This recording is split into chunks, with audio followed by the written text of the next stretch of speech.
Welcome, guys, to another episode of Reach Your Peak podcast with your host, Bobby Enright. And today's show, we're going to speak about plateaus and basically plateaus in your weight loss journey. And this can also be applicable to your journey to try to basically gain weight, to try to build lean tissue, trying to improve body composition, whether it be on the scale of you trying to drop weight or on the scale of you trying to gain weight or gain muscle.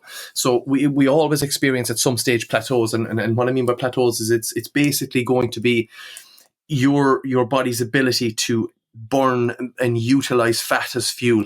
So we come to that standpoint where things start to slow down.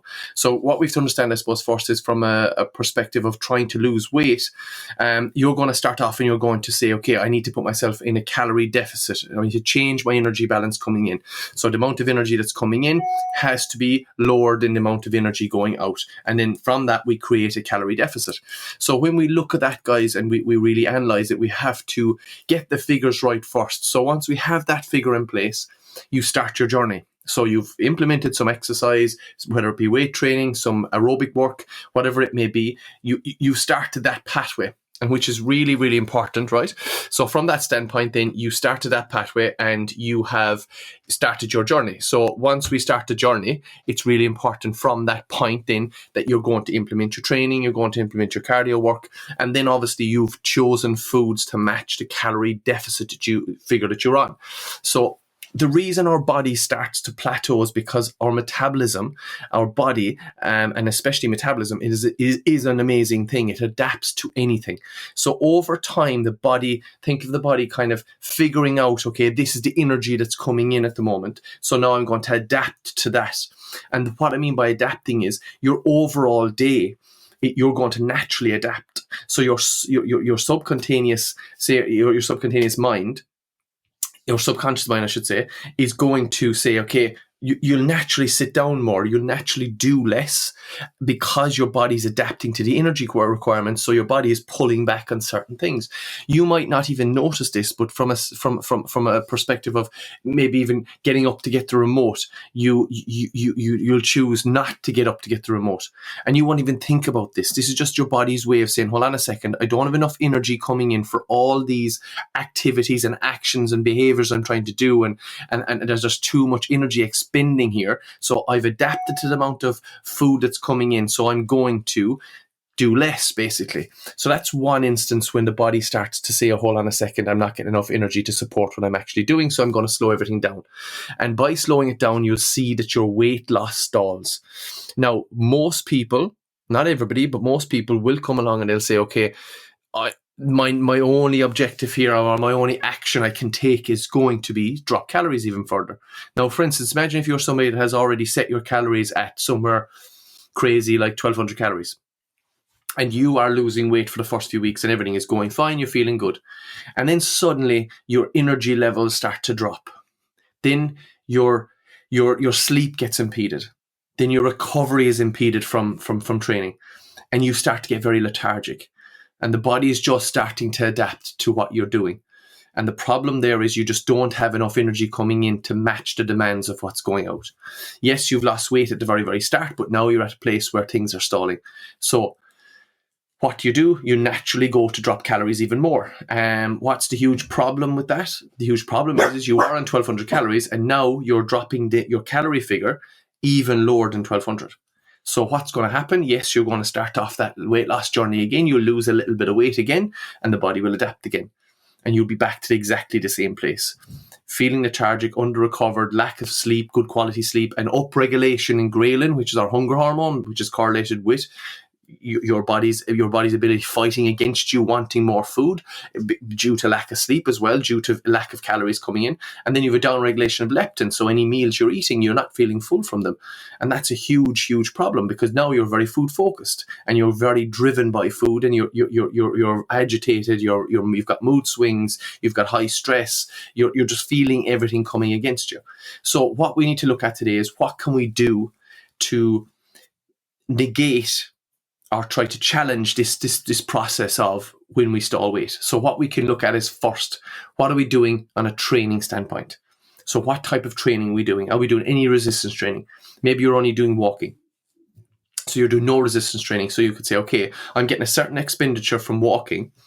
So instead of me looking at challenging my food and taking my calories down, let's challenge my training. Let's actually look at the types of training I'm doing, and let's bring in some resistance training. Very, very simple. So you might bring in 2 days resistance training where you're going to lift weights 2 days of the week, and that's going to have a different energy challenge to the body more than walking. So straight away, you could be creating a bigger deficit there for yourself without ever touching food. The next thing you can look at is the thermic effect of food.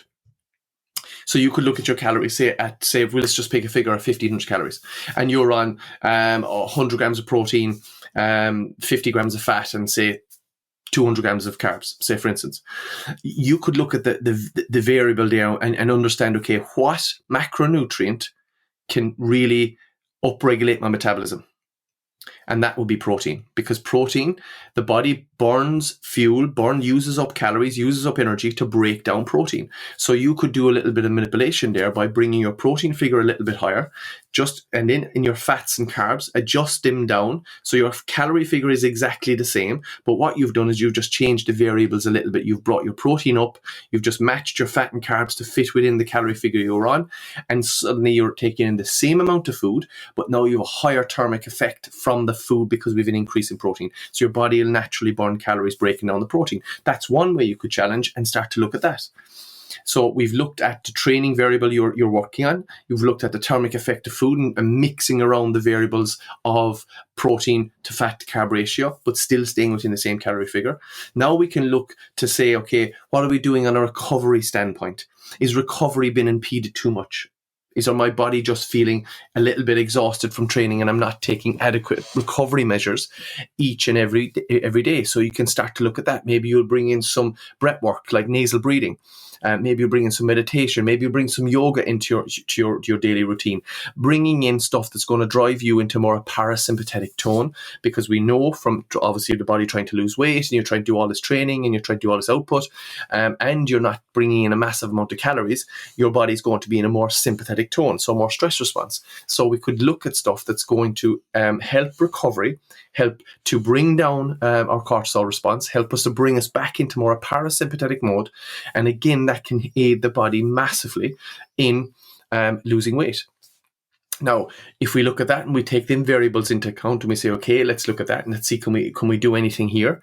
That's another box ticked. So we've looked at training, we've looked at adjusting the macronutrient ratio to increase our thermic effect of feeding. And then we've looked at our recovery and our stress response. So looking at our sleep, looking at our recovery, looking at these areas, making sure they're optimal for what we're trying to do. And then we can also look at maybe bringing our body back up to maintenance. So very, very important. We can do that very, very easily. We can bring our body from where we are. Say, for instance, we go back to 1,500 calories. That's a deficit for you. So you recalculate your maintenance and say your maintenance is about 1,850 calories.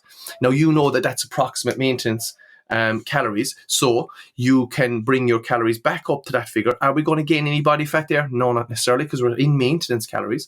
And we bring our calorie intake per day back up to maintenance. Now, we might spend 2 days there, we might spend a week there, we might spend 2 weeks there, just to give the body a little bit of a rest. And we know we're in maintenance, so we're not going to put on any body fat here.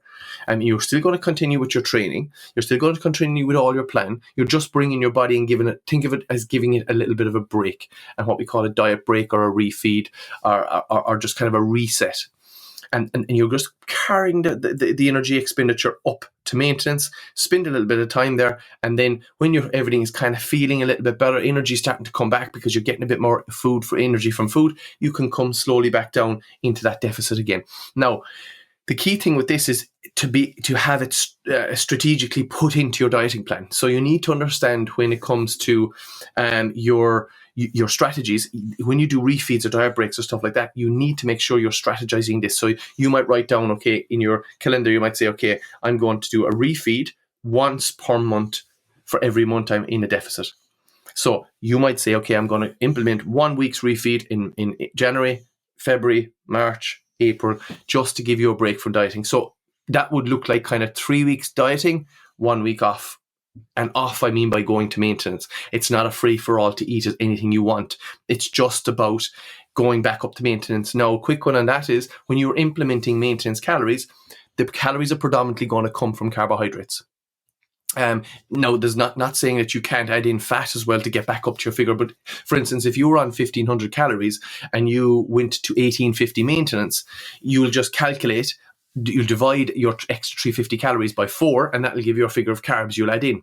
Or if you wanted to add in fat, a bit of fat and a bit of carb, you could divide it by 9 to see how much fat is there, divide it by 4 to see how much carbs will bring you up, and you could kind of go 50-50 between the two. And that would bring you up to a figure where you could just increase your fats a little bit, increase your carbs a little bit. But most of the time when I'm doing it personally as a coach, I would normally look to carbohydrates to bring carbs back up a little higher, because the effects that carbs are going to have on the body and the benefit the extra carbs are going to have on the body in terms of down-regulating stress and increasing your hormone leptin, bringing that back up to a standpoint where you're now more sensitive to leptin. And there isn't so much of a down regulation. And then obviously our food focus and our hormone ghrelin, which is going to be our hunger hormone, down regulating that's what we're trying to do there with this in this diet break as such. It's kind of, think of it as a reset. So you would be saying to yourself, once per month I'm going to do a week's reset. Now, it doesn't have to be a week. It could be 3 days, it could be 2 days, it could be 2 weeks, depending on what it is to you and individually to you in terms of how your body reacts to it. And that's where I suppose a coach can be a massive help, because we can look at it and we can analyze, okay, this is where we were, brought it up to maintenance. We knew when we tried that before, a week was kind of our sweet spot, so we're going to go next time for a week at maintenance. And that's really, really important, guys. It's just giving your body a little break and coming back down. So that's a huge player. And again, if you look at these 4 aspects we looked at training, we looked at recovery aspects through sleep, bringing on cortisol and implementing recovery measures. We looked at adjusting macros, playing around with the macro figures, bringing our thermic effect of feeding up, so we increased our protein a little bit, and we just played around with our carbs and fats to match within that calorie figure we were currently on. And then we looked at adjusting our calories back up to maintenance, adding in potentially more carbohydrates to bring us back up to maintenance figure for a period of time. So we've looked at 4 variables there without ever touching calories. Now, the next thing I would look at as well is I would look at from a digestion and food standpoint. So when you're taking in, say, 1,500 calories, we have to look at, okay, where are the 1,500 calories coming from? What types of food are coming into the body, and how wholesome, how we'll say non produced or not high calorific foods, or we look at the whole makeup of what the diet looks like. So we say, okay, let's look at the foods from an inflammation standpoint. Are we taking in a lot of foods that are highly processed, high starchy foods, high sugary foods that would be maybe FODMAP, maybe have more inflammatory properties to them? We could start looking at that and try to clean the diet up that way a little bit, maybe bringing in some cleaner fats, maybe bringing in some cleaner carbohydrates that we know your body digests really well. Playing around with your protein sources. Are we getting an adequate amount of protein from all different sources? Our vegetables and our fruit intake, are we getting a variety of colours across there to really get a good panel of micronutrients? So all these are very, very important, guys, when it comes to making a decision like dropping calories. We have to look at these 5 variables first, because if we do, we're setting ourselves up more for success than failure here, because we're just saying, okay, we're saying to ourselves, honestly, I don't feel too good here with this figure, with this amount of calories coming in. So now I'm going to look at my 5 variables. And you can look at each of these individually, try these individually yourself, and then you can see what works for you. And then you'll finally come to a place where you'll say, okay, I tried the maintenance calories, that really worked very well for me. I felt great, I went back down, I started to lose weight again. Maybe you tried playing around with your foods, you change your food sources coming in, you try different, what your balance of omega-3 to omega-6 fats coming into the diet. Maybe that potentially could be very low on omega-3s coming in, maybe omega-6s, maybe you need to look at different fat choices there. Maybe carbohydrate-wise, we're taking in carbs that are maybe highly processed. Remember, if it doesn't grow, you should not eat it. And I'm not saying that everything in your diet has to be like that, but at least 90% of your diet. When you're dieting and try to make yourself feel better and look better and perform better, if it doesn't grow, don't eat it. So start to look at that. Is it only 10% of my diet that is kind of processed foods, or is it actually 40% or 50%? So we need to take that into account as well, and that's hugely important. So again, looking at the variables, guys, you're looking at the variables of recovery. How's my sleep? How's my stress? What's my resting heart rate like? What's my blood blood pressure like? What maybe it's just I'm not recovering properly. Maybe I need to put more time into recovery. Maybe I need to take a couple of days off of training and just let the body rest a little bit. So all these variables we can start to look at before we ever attack calories, because the very minute we attack calories, we're pulling energy. And what are we doing? We're being detrimental to performance. We're getting our performance going from already a low level because the calorie figure is just, we're plateauing, to digging a deeper hole. Remember, if you want to change body composition, and any body composition you aspire to look like, I imagine everybody will want a better looking physique, nice arms, nice shoulders, say fellas, nice chest. The female listeners, you want nice glutes, nice hamstring, nice legs, all these things, nice slender arms. They're all going to come from building lean tissue and doing resistance training. So what we need to do is we need to feed that pathway and keep thinking about the analogy. You give the body what it needs at that particular time. So if you're going into the gym weight training, your body will require carbohydrates. It will be pulling from muscle glycogen, the stored form of carbs and muscle. So we need to feed that pathway. We need to help the body perform, because the look we're looking for is going to come from building lean tissue, either male or female. So we look at that. And we say, okay, if that's the most important factor to the way I want to look, I need to put all my effort in there. So when I do train, I need to feed that pathway. I need to make sure I have loads of energy going into my sessions and really, really make a big difference to my physique. And that's really important, guys. And then when it comes to you looking at the variables of change around your macros, again, you might need some help there. So reach out to somebody and ask them, okay, I kind of get what he's saying in this video, but I don't fully understand how to implement it for my own diet. So then ask the question, what current, like, it's very, very simple for a coach because we're doing it every single day. So it might be as easy for you guys to actually be able to do this and implement this in your own routine. So it's really important that you ask the question and you say, okay, I'm currently eating and tracking around about 1,500 calories. How do I do this? Okay, let's look at how much protein you're taking in. Let's look at how much fat and carbs are coming in. Let's look at when are they actually coming in. The days you're not training, are you bringing in a lot of carbohydrates? Maybe you need to bring in more fat there. Remember, give the body what it needs at a particular time. So for more aerobic, think low level, in a day like sitting, talking, moving, walking, that's more aerobic based, our body will utilize fat better. So we could potentially give more fat on them days. And then the days we go to the gym, we could just increase the carbs a little bit. And that could be a very, very important variable for you, because you can just go, okay, here's my protein figure. Now here's my fats and my carbs. I'm just going to flick these over and back each time, depending on what I'm doing on the day. So if I'm on a training day where I'm going to the gym and I'm lifting weights or doing home workouts and it's weights orientated resistance training, I'm going to flip over to maybe 60% carbohydrate and 40% fat. And then the days that I'm not, I'm going to flick that around to 60% fat and 40% carbohydrates, because my body's requirements for the rest days aren't dominant towards, or aren't kind of biased towards carbohydrates. We're not using as much glycogen. We're using more fat. So we could kind of swing the scales that way to more a fat-based approach on rest days. And again, these guys are all options. And you can see that I'm not once mentioning dropping calories, because remember, we've already set a deficit. Now, is that a true deficit for you? That's another thing you need to look at, where you currently, like if you started off and you've set the figure for yourself, you're tracking your macros and you start to lose weight, you're naturally in a deficit because your body weight is coming down. Okay, we look at other markers then as well, and we have to look at plateaus as well, in terms of if we're following the scales 100% of the time, the scales is not always going to be linear going this way. It's going to go this way. So there's going to be ebbs and flows in the scales. So we need to take photos, we need to take gut measurements, and we need to have a couple of different variables to look at. Exactly the same with the protocol of when our weight plateaus, we have 5 different options we can look at.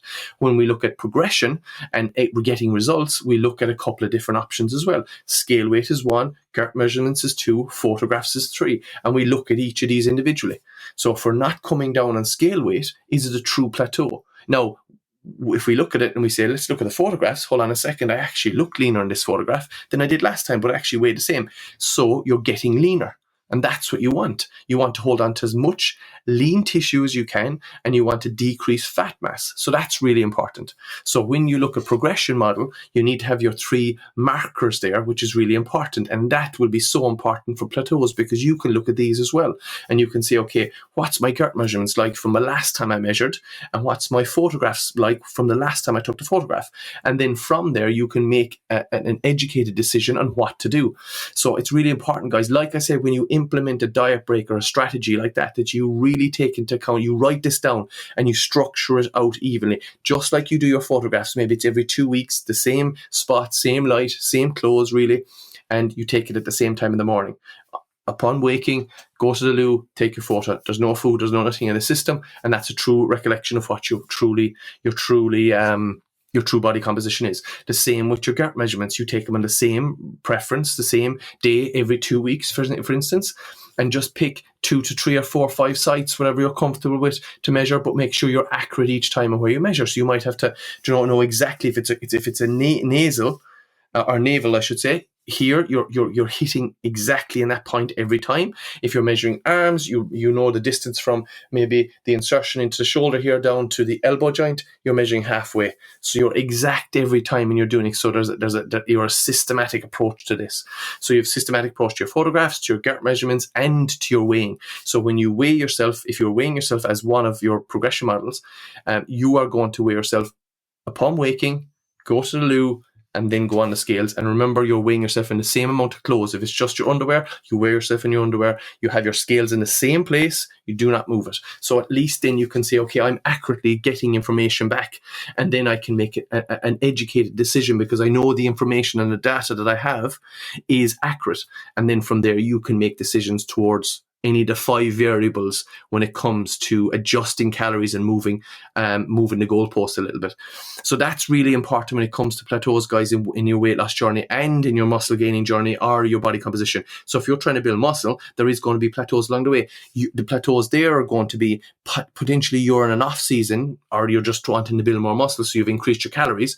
You need to have variables, and you need to look at the likes of your resting heart rate, the blood pressure. You need to have gut measurements as well. You need to look at photographs as well, which is really important from a body composition standpoint, because when we're trying to gain muscle, we need to create an environment to do that. So we're going to put ourselves in a calorie surplus. Now, what we're watching there as well is we're watching our body composition, and if it's getting a little bit, think you're getting a little bit fluffy around the edges, you might be just pushing too hard. It might be a time for you to pull back a little bit, one of your strategies, and do a recomp. Maybe just stripping off a little bit of that fat, getting a tiny bit leaner again, and then pushing up again. So you can do that. So just like the person taking the diet break, you're strategizing that exactly the same.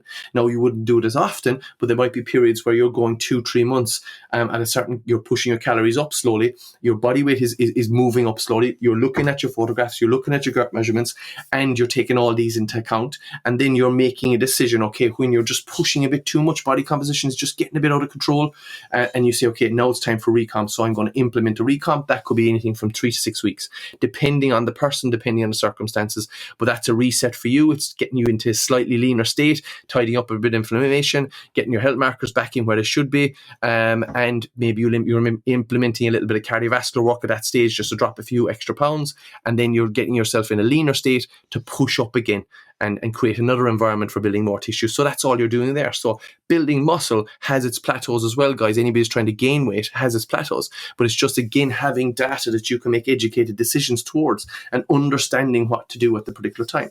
Easier said than done, because I say I'm doing it for years, but it's going to be something that you can kind of get the basic information, and you have these basic strategies that you can now implement, and they can work massively for you.